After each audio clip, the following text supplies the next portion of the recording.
The fear I felt for this is in a league of its own, she admits.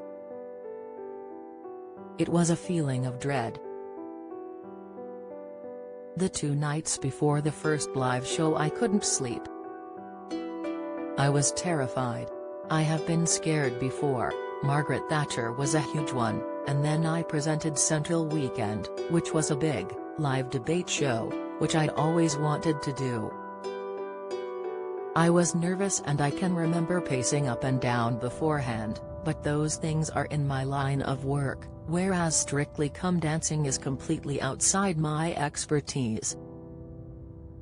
I've never regretted it. It's an incredible opportunity and it's a great joy to be surrounded by really talented people who love what they do, but when you are in that moment on the dance floor it's incredibly exposing. You're going to stand there and be judged on how you look, how you move and how you come across. It's a bit like a Roman circus.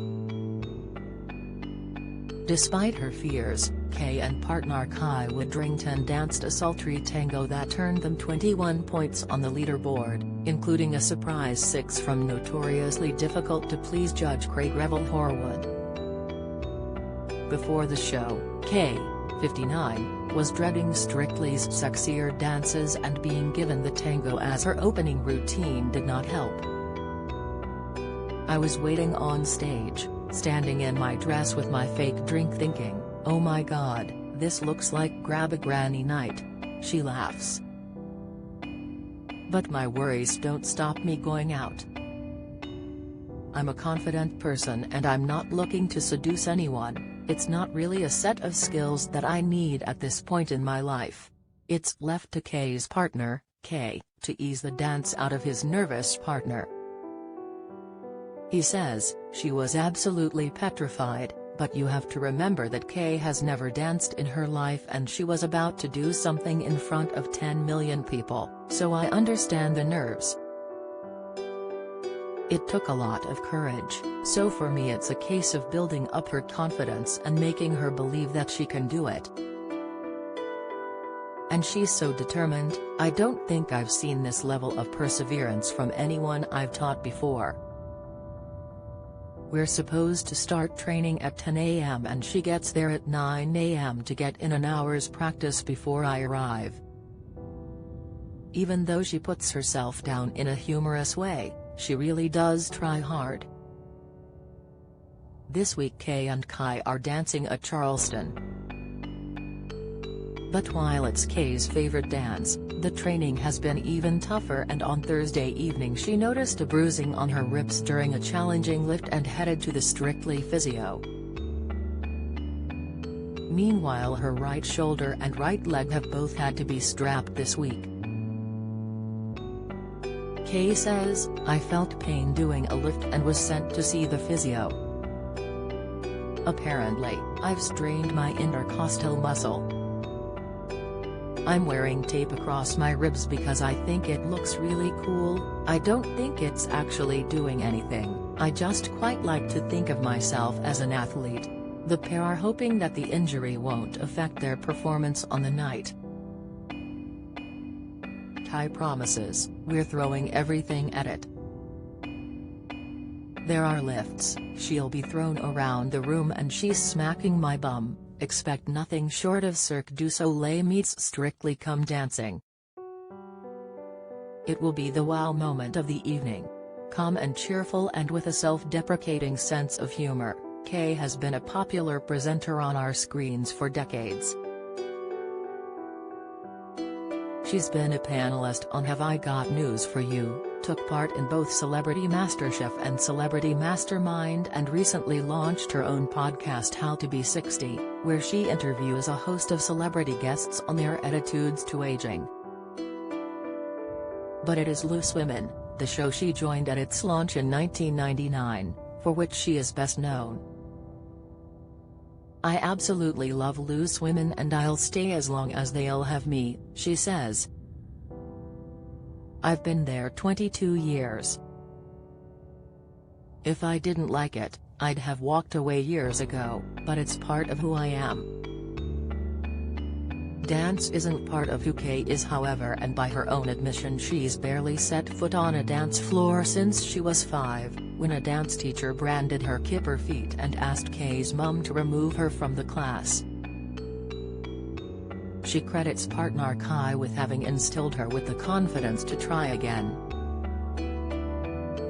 He's even-tempered, good-humored, patient, professional and a brilliant dancer.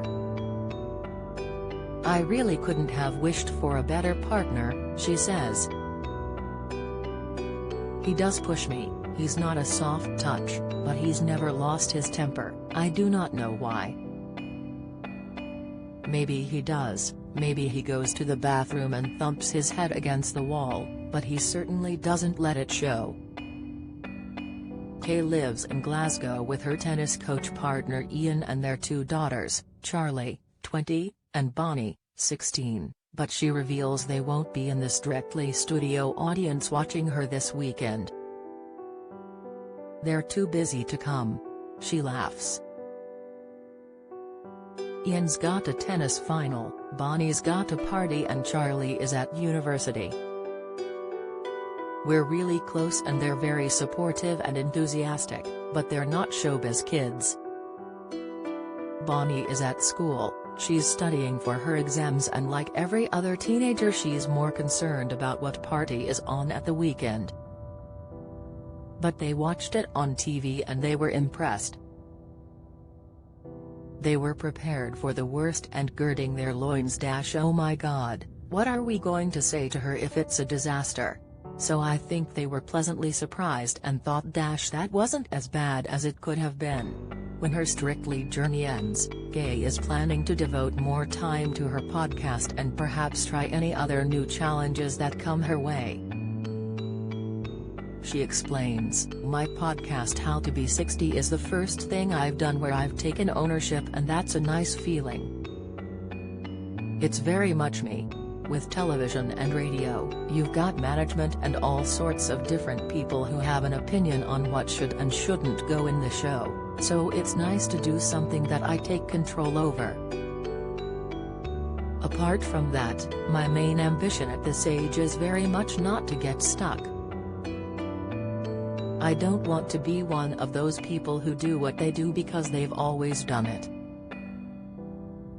I want to keep changing. I want to do new things, I want to keep learning new things, I want to keep meeting new people and I want to stay interested in life."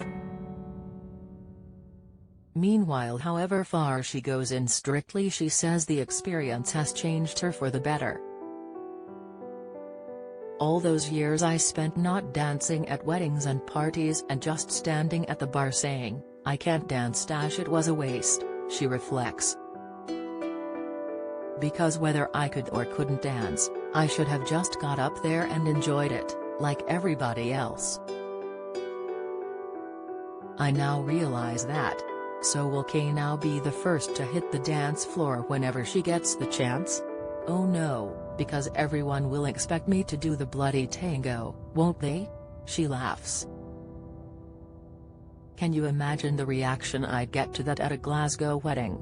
Strictly Come Dancing is on BBC One tonight at 6:30 p.m. Kaye Adams, How to Be 60 is available on all good podcast players, including Apple and Spotify.